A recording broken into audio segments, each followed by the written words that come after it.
yang dikasihi Tuhan, salam dalam kasih Tuhan Yesus Kristus. Firman Tuhan yang kita baca dalam ibadah keluarga tertulis dari kitab Ibrani pasal 4 ayat 14 sampai dengan ayatnya yang ke-16. Melalui firman Tuhan ini Allah mau berbicara kepada kita tentang Yesus sebagai anak Allah, juga Yesus sebagai imam besar. Kitab Ibrani ini adalah kitab yang menulis tentang Yesus sebagai imam besar. Imam dalam posisi ibadah umat Israel memegang peran yang sentral, karena imam adalah pengantara.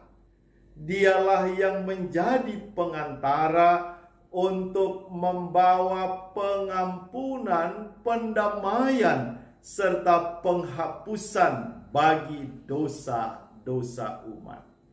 Tetapi perlu kita ketahui bahwa sebelum imam ini membawa persembahan kepada Tuhan untuk pengampunan dosa, maka imam yang memimpin ibadah mereka haruslah terlebih dahulu disucikan dan dikuduskan melalui kehadirannya dan kedatangannya untuk memohon pengampunan dari Allah.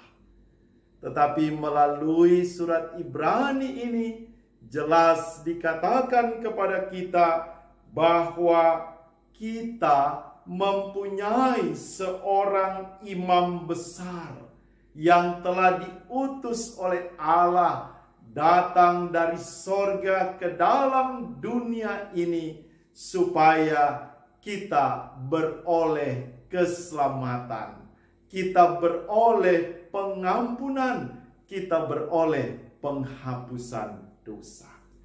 Imam besar yang dimaksud di sini adalah Yesus. Dan jelas dikatakan melalui surat Ibrani pasal 4 ayatnya yang ke-15 bahwa imam besar yang datang kepada kehidupan orang percaya adalah Dia yang tidak berbuat dosa.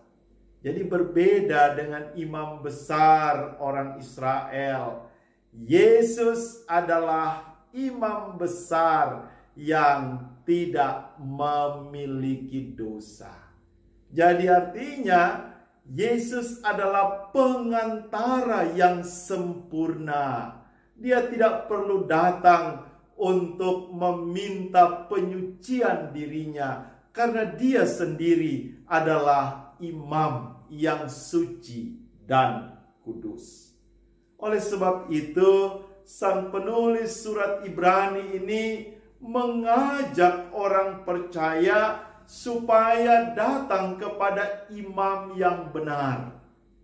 Imam yang sanggup membawa kita supaya kita beroleh pengampunan, penghapusan dosa dan keselamatan. Berbeda dengan imam-imam orang Israel, berbeda dengan imam dari suku Lewi, Yesus adalah imam yang sejati. Dialah imam yang terbesar dari segala imam. Oleh sebab itu, melalui firman Tuhan yang kita baca, kita tahu bahwa Yesus anak Allah, dialah juga imam besar bagi setiap orang percaya. Penegasan bahwa Yesus adalah imam besar, sebagaimana dikatakan oleh Tuhan Yesus, "Akulah jalan dan kebenaran dan hidup. Tidak ada seorang pun yang sampai kepada Bapa kalau tidak melalui aku." Jadi jelas bahwa Yesus adalah jalan yang benar. Jalan yang membawa kepada kehidupan, tidak hanya kehidupan di dunia ini, tetapi juga bagi kehidupan yang kekal. Sebagai orang percaya, sebagai pengikut Kristus, benarkah kita sudah menempatkan Kristus sebagai pusat kehidupan kita? Benarkah kita sudah datang kepadanya untuk membawa kehidupan agar di dalam Kristus kita beroleh penghapusan dosa? Benarkah kita sudah datang kepadanya untuk menyatakan bahwa kita adalah orang-orang yang telah diselamatkan? Yesus sebagai imam besar, dia menjadi pengantara yang sempurna bagi kita, supaya kita dapat hidup benar di hadapan Allah. Sebagaimana sering orang katakan, membersihkan kaca yang kotor itu haruslah dengan lap yang bersih, dengan kain yang bersih, supaya yang kotor itu bisa hilang. Kalau orang memakai kain yang kotor untuk membersihkan apa yang kotor, bukan semakin bersih, tetapi akan semakin kotor. Karena itulah Yesus adalah jalan yang membuka kita untuk menerima kuasa dan anugerah Allah lewat keselamatan bagi kehidupan kita. Yesus sudah menghapus dosa-dosa kita.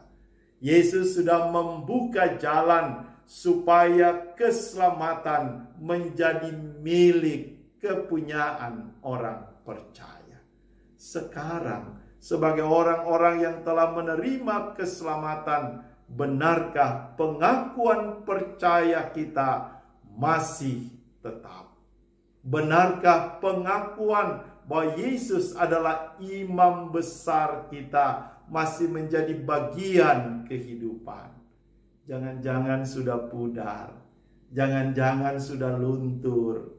Hari ini melalui surat Ibrani pasal 4 ayat 14 sampai dengan 16, kita diajak kembali untuk meneguhkan iman percaya kita dalam pengakuan bahwa Yesus adalah imam besar yang telah membuka jalan keselamatan supaya kita beroleh jaminan atas kehidupan yang kekal. Sebagai orang beriman dalam menghadapi peristiwa-peristiwa kehidupan saat ini, bisa saja iman kita dilemahkan. Tetapi satu hal yang pasti, bahwa setiap orang yang hidup mengandalkan Tuhan, imannya selalu bertumbuh.